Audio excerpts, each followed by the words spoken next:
Hello, अस्सलाम वालेकुम। वालेकुम सलाम, फरमाइए। जी हजरत, मुझे आपसे एक चीज के बारे में पूछना था।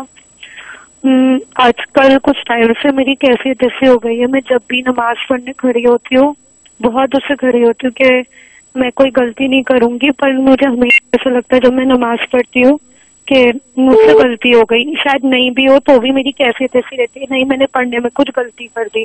तो हम हर नमाज मेरी बिना सजदा शुरू के नहीं होती, तो क्या ये चीज सही है? मुझे इस बारे में पता करना था।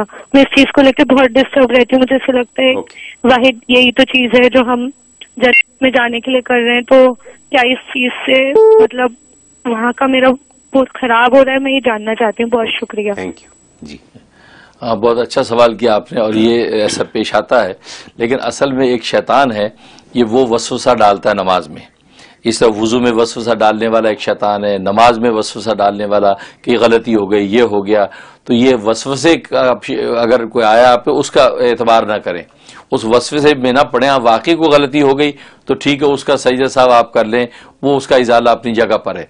लेकिन वैसे वसवसा हो गया कि पता नहीं शायद गलती हो गई है, पता नहीं ये हो गया, तो इसलिए हदीस में आते एक शैतान है जो नमाजों में वसवसे डाल के नमाज को खराब करता है। तो ऐसी सूरत हाल पेश आ जाए तो आपको तो आदत पड़ गई कि बार बार आप सही साफ करती हैं, तो कभी आप सही साफ ना भी करें, आप ऐसी अपनी नमाज पूरी करें और उसके बाद दुआ करें कि शैतान मरदूद दफा हो, मैं तेरी ये शर से पनाह मांगती हूँ, ए अल्लाह मुझे शैतान मरदूद के ये शर से वसवसे से मुझे जो पनाह अता फरमा, तो उसको दफा दूर होने का जो ऐलान कर दें। तो ये इस तरह एक दो दफा आप करेंगी तो फिर वो आपको वसवसे डालना छोड़ देगा। वो तो इस तरह वसावस डाल डाल के आम पूरी जिंदगी के अंदर, यहाँ तक कि मियाँ बीवी में भी वसवसे डालता है। हदीस में आता है कि वो शौहर ये समझता है मैंने शायद तलाक बोल दिया है, बीवी कहती शायद तुमने तलाक बोला है, वो इसी वसवसे के अंदर ही वो आपस का ताल्लुक फीका पड़ जाता है और मामला जो है आगे से आगे बढ़ता है।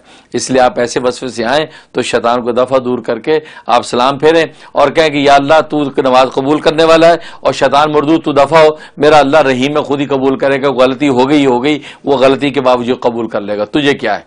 ये आप इस तरह डांट देंगी शैतान को तो आइंदा वो करीब नहीं आएगा।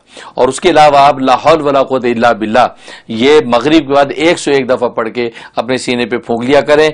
इंशाल्लाह 41 दिन ये अमल कर लें तो किसी किस्म के वसाविस नहीं होंगे। वीडियो के नीचे सब्सक्राइब के बटन पर क्लिक करें, बेल के आइकॉन पर क्लिक कीजिए ताकि हर नई वीडियो की नोटिफिकेशन आपको मिल जाए।